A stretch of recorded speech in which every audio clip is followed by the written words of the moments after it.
Section 1.17 is kind of closing out our unit on limits, and so we just want to make sure that we review kind of the big pieces of what we've done so far this semester. It's not completely comprehensive, but it covers most of the big concepts. So the first thing we want to talk about, and we didn't do this first, but are one-sided limits. So again, for one-sided limits, you see them listed as, x approaches 0 from the left, or the limit as x approaches 0 from the right side. And so the big key for this is, making sure that if we have a function, say like this, these limits always exist. And so, if we can see this function from the left side of 0, so think of this again as reading from left to right. We're looking at 0, so 0 is right here. From the left side, we seem to be approaching infinity. And from the right side, we seem to be approaching negative infinity. So that is, we can read that. There are different ways to find this. We've practiced a couple different ways. But just understanding that these one-sided limits always exist.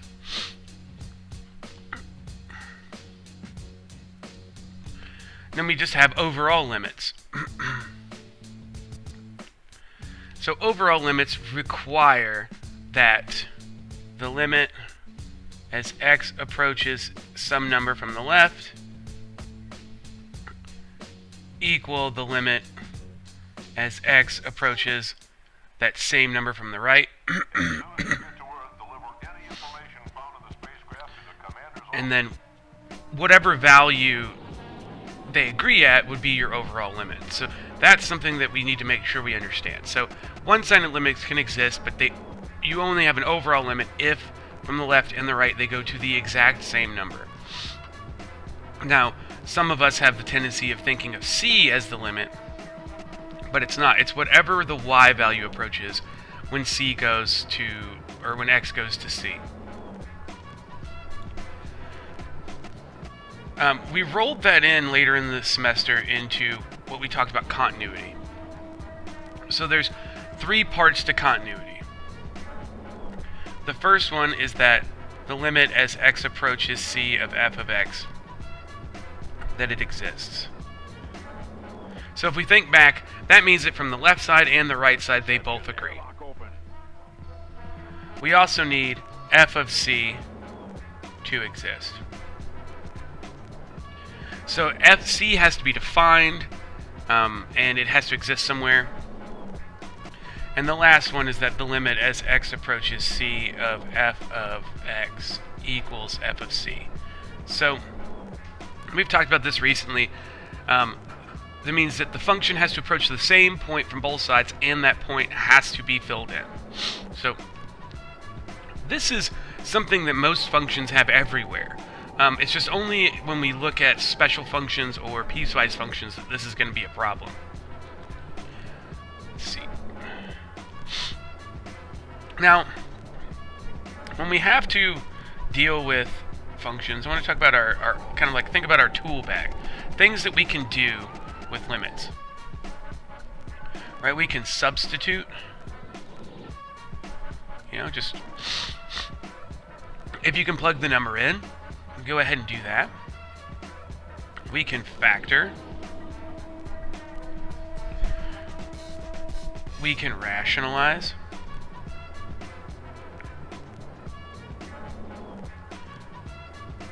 We can use a table or a graph. Right, so you can graph or do something like that. All of these you can do when you get 0 over 0. They can be helpful if you can't quite figure it out, or for maybe more specifically for the bottom. If it's too crazy. If you can't figure out what to do, like if you can't factor or rationalize it and you're panicked, just go to a table or a graph, think about it that way, and that way you can kind of try to figure it out. It's a very slow method. It's not great, but it can help you out. And lastly, the last thing we want to talk about is, again, our piecewise functions. The way that you want to understand piecewise functions is that the pieces are relatively normal. It's where they connect that's going to give you some sort of issue. So how we can talk about things. So if we kind of gave our function as, let's say, x minus 2 when x is less than 0, and we'll have x squared from x is, let me erase that, from 0 to 4. And then we're going to do 16 minus x when x is greater than 4. So the first thing that you really need to focus on and think about is how to sketch this. And so sketching it really helps us see and understand what's happening.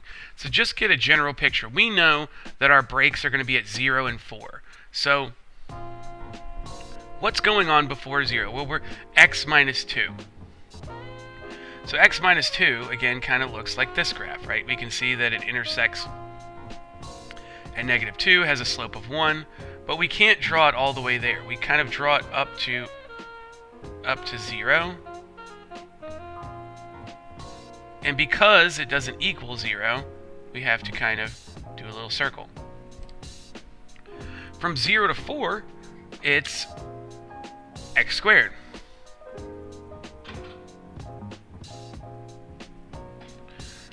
Right? And so,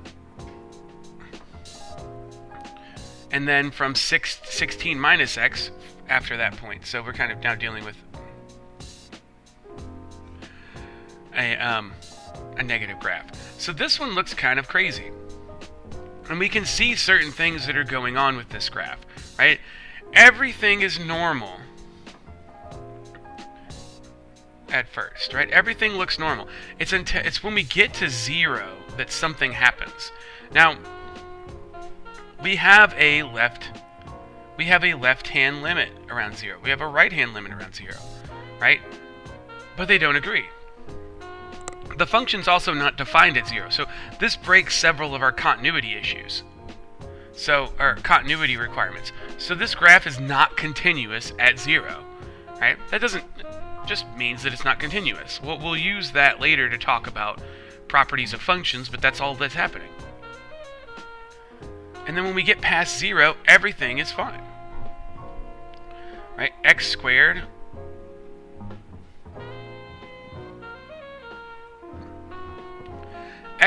is just a pretty normal function, right? Until we get to 4. When we get to 4, we're trading off with 16 minus x. Well, there's a left-hand limit, which is 16, and a right-hand limit, which is also 16. But it's not defined at 4. So the function's not continuous there either. If for some reason it was, like filled in, if one of these was equal to, we'd be okay. But since it's not, we don't have continuity.